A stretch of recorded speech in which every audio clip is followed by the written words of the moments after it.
අනේ මට එන්න කියලත් එන්න බැරි වුණානේ. නිකන් හරි මට සුභාට කතා කරන්න තිබුණා. ජනප්‍රිය නිලි සුභාෂිනී මැරෙන්න මොහොතකට කලින් මාධවීට මැසේජ් කරලා කියපු දේ. ශ්‍රී ලාංකික සම්භවයක් සහිත දමිළ රංගන ශිල්පිනී සුභාෂිනී බාලසුබ්‍රමණියම් නොහොත් සාස්වි බාලා පසුගිය අප්‍රේල් 6 වැනිදා චෙන්නයිහි පිහිටි ඇගේ නිවසේදී සියදිවි නසාගෙන ඇති බව එරට මාධ්‍ය වාර්තා කරා.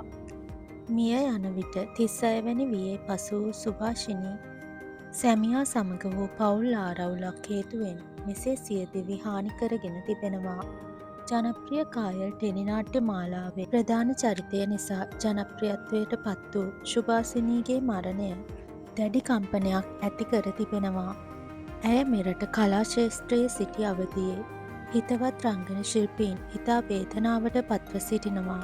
සාස්වි බාලා විසින් මාධවී ඇන්තනී සමග අවසන් වරට ෆේස්බුක් කතාබහක් සිදු කර තිබුණා. එහි සඳහන්ව ඇත්තේ මෙලෙසින්. මම හොඳින් ඉන්නවා අක්කේ. මම චෙන්නයි වල ඉන්නේ. මාසෙකට සැරයක් ලංකාවට එනවා. කසුන් අයියට මගෙන් සුබ පැතුම්. මම කතා කරේ නම් නැහැ. ඒත් මගේ ප්‍රොෆයිල් එකේ කවුද ඉන්නේ කියලා බැලුවම දැක්කේ. ඔයා සතුටින් ඉන්නවා දැක්කම ඇත්තටම සතුටුයි.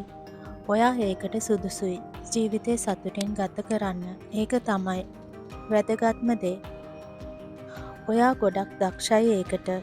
මාධවීද ඇයට ප්‍රතිචාර දක්වන්නේ නැවත ලංකාවට ආවම හමුවෙමු යනුවෙනුයි. කෙසේ නමුත් අවසන් වරට හෝ සාස්වි බාලාව හමුවීමට නොහැකිවීම ගැන මාධවී සංවේදී වී තිබුණේ මේ විදියට.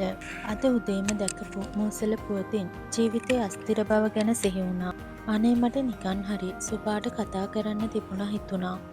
පුතාව දාලා යන්න බැරි නිසා අවසන් වතාවෙත් ඇගේ ආරාධනාව පිළිගන්න බැරි වුණු එක ගැන ලොකු කනගාටුවක් ඇති වුණා. අපි තව අපේ හිතවතුන් ගැන හොයලා බලන්න ඕනේ හිතුණා.